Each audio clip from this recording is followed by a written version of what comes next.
Trump's latest argument about James Comey is transparently stupid. The New York Times is reporting that Special Counsel Robert S. Mueller III is in possession of a draft of a letter laying out a rationale for Trump's firing of FBI Director James Comey, prepared at President Trump's urging by H. Stephen Miller in the days leading up to Comey's dismissal. White House counsel Donald F. McGahn III stopped the pair from finalizing and sending the letter, according to the report, because of its problematic contents. It is unclear how much of Mr. Trump's rationale focuses on the Russia investigation, the Times reports, although Mr. Trump told aides at the time he was angry that Mr. Comey refused to publicly say that Mr. Trump himself was not under investigation.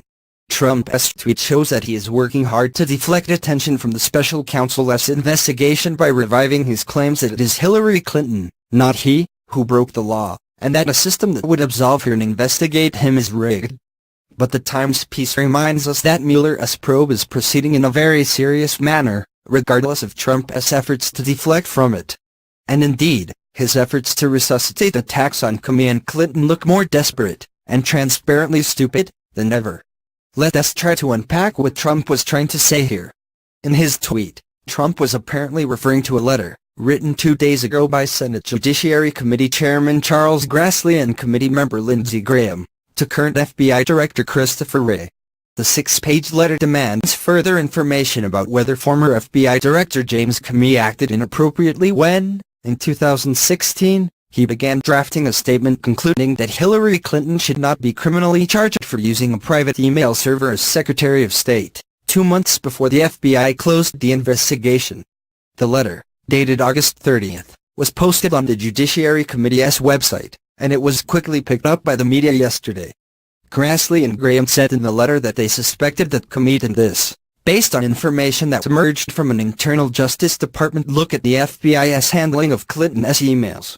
White House Press Secretary Sarah Huckabee Sanders was asked about this letter during yesterday's press briefing with reporters. She insisted that this supposedly shocking revelation is proof that Trump had good reason to fire Comey 10 months later. I think that would certainly give cause and reason that Jim Comey was not the right person to lead the FBI, she told reporters, although she offered no evidence that this was the cause and reason in Trump's mind when he fired the FBI director on May 9. Sanders was trying to rewrite history by hinting that Trump could not possibly have obstructed justice in the Russia investigation by firing Comey, because he had good reason to do so. Comey's botching of the Clinton investigation. Trump's tweet today reiterated this idea. But come on. Trump himself admitted on national television that he fired Comey because of the Russia probe, saying flat out that it was because this Russia thing with Trump and Russia is a made-up story. But in this White House, not even the president's own words can be permitted to interfere with their ongoing effort to grasp at whatever they can to vindicate him in the Russia probe. What's more, all sentient Americans will remember the history here. The notion that Comey somehow let Clinton off the hook is absurd. It is true that Comey announced in July 2016 that the investigation into her emails was over. But Comey's press conference was harshly critical of Clinton, calling her extremely careless, something that may have contravened Department of Justice policy and which Trump and Republicans continually exploited throughout the campaign. And Comey revived the focus on supposed Clinton wrongdoing when he announced he was reopening the investigation into Anthony Weiner's laptop just before the election, something Republicans also exploited.